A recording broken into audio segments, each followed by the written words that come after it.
E a gente continua no programa Utilidade Pública de hoje falando sobre ortorexia nervosa. Infelizmente chegou o último bloco do programa. A gente sabe, né? Quando o assunto é bom, o tempo vai ficando curto. Aqui o nosso bate-papo com a Flávia Rocha, que é nutricionista. Às vezes a gente vê aquela pessoa que tem um corpo fantástico, que se alimenta bem pra caramba, mas assim, quando você começa a conversar com aquela pessoa, você começa a identificar também que tem alguma coisa errada, porque aquela pessoa começa a apresentar insatisfação com o próprio corpo, acha que a alimentação não está saudável o suficiente. Esses são indicativos que a pessoa talvez precise de uma ajuda. De uma ajuda, de um ajuste e até de uma orientação profissional.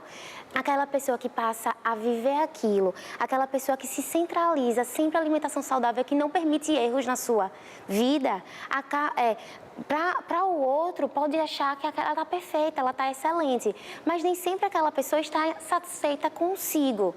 Por mais que ela execute a todo tempo uma alimentação saudável, que uma alimentação que acaba sendo até mesmo restritiva, para a outra pessoa pode significar, ela é focada, ela é disciplinada, mas nem sempre para ela está feliz com os resultados que ela está adquirindo. Poderia ter um pouquinho mais. Que poderia ter um pouquinho mais. E é esse pouquinho a mais que sempre vai levá-la a ela para um processo que pode não ser saudável, pode ser patológico. Então, ou seja, a gente está falando como um transtorno alimentar, mas a gente pode começar a considerar aí um transtorno mental. Mental também, por isso que o acompanhamento psicológico é fundamental.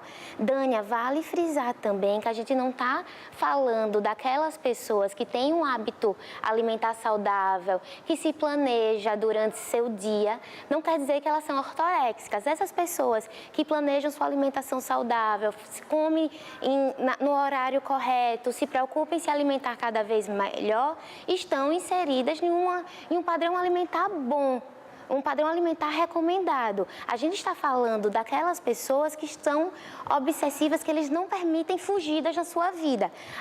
Outro tipo de pessoa que eu exemplifiquei, de que se alimentam bem e se permitem uma vez por semana, uma vez ou outra, comer o cuscuz com leite, por exemplo, que se permite até comer uma coxinha no final de semana, até um hambúrguer no final de semana. Essas pessoas não são consideradas ortoréxicas, porque as ortoréxicas não fazem isso. Não, elas não fazem, elas julgam aquelas que fazem. Elas julgam aquelas pessoas, por exemplo, elas julgariam esse tipo de pessoa que uma vez por semana se permite comer alguma coisa, porque para ela tem que ser perfeito. Sendo que a gente não está em busca de perfeição. A gente está em busca de um estilo de vida que aquela pessoa pode executar pelo resto da vida. Então, as pessoas não vão conseguir ser restritivas pelo resto da vida. Vai chegar uma hora que ou ela vai enjoar e vai jogar isso para cima e pode até se tornar uma futura obesa, que ocorre muito isso, pessoas que tinham limitações na sua adolescência, distúrbios na adolescência. O exagero na adolescência, na sua vida adulta ficou obesa. Você imagina quando você está fazendo tudo certo e aí chega aquela hora que você quer fugir daquilo ali, aí você come. E você imaginou uma pessoa assim do seu lado, começa a lhe criticar, porque você está fazendo 99% certo, mas ela vai passar a te julgar porque você fez aquele 1% errado? Essa é a pessoa ortoréxica. E os ortoréxicos julgam. Eles julgam quem está com peso elevado, eles julgam quem vai a fast food, eles julgam quem até come na casa da avó uma feijoada no dia do domingo, por exemplo.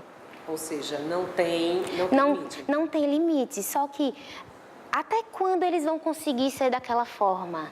Aí vem, até quando? No dia que eles não conseguirem, acaba eles identificando que realmente estão doentes. Mas para que esse dia não precise chegar, essas pessoas precisam ser chamadas para uma conversa, seja da família, seja de um grande amigo, para falar: você está exagerando, porque acaba sendo um exagero de uma vida que ele que ele propaga ser saudável, mas que na verdade não está sendo um transtorno obsessivo. E assim, aquele amigo que poderia, que te chamou a atenção uma vez, duas, três, pode não ter a paciência de estar te chamando a atenção o tempo inteiro e vai acabar se afastando. Ou seja, é aí onde vem aquele outro fator, o isolamento. Então, acaba ocorrendo nessas pessoas o isolamento social de fato. Essas pessoas começam a se excluir daquele grupo alimentar que só come ou só bebe sua cervejinha, não fica bebendo num barzinho no final de semana. Eles passam a não frequentar porque eles se incomodam com aquilo. Então, fica aí o alerta da ortorexia, o exagero em relação à alimentação saudável.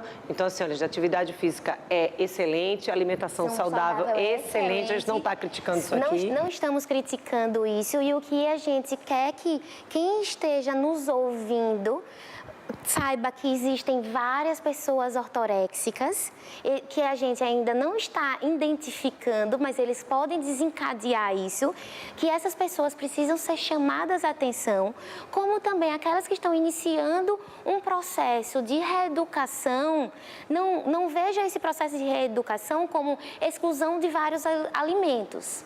Seja um processo de reeducação, de substituição de um alimento não saudável por um mais saudável, mas que em uma vez por semana, se você quiser comer, ou em 15 dias, ou se você for fazer uma viagem, por exemplo, você se permita comer o que não esteja naquele seu planejamento, mas que você coma sem culpa, porque o ortoréxico come se culpando. Às vezes ele nem come. Às vezes ele nem come, porque ele se culparia se acabasse comendo. Mas a questão da culpa é que as outras pessoas não desenvolvam sempre essa questão de se eu comer isso eu vou ser culpada. Não, assumam a responsabilidade porque vocês sabem que no outro dia vocês vão acordar, vocês vão se alimentar bem, vocês vão para o seu exercício, sua rotina continua e saudável. Ninguém perdeu a dieta inteira por conta de uma escapada. Não vai ser uma escapada que você vai colocar todo o seu planejamento, os seus objetivos a perder. O importante é levantar no outro dia e correr atrás do prejuízo. E fazer um estilo de vida saudável como uma rotina, não como um sacrifício, como muitos ortoréxicos podem acabar fazendo por conta dessas práticas tão exageradas quanto a alimentação saudável.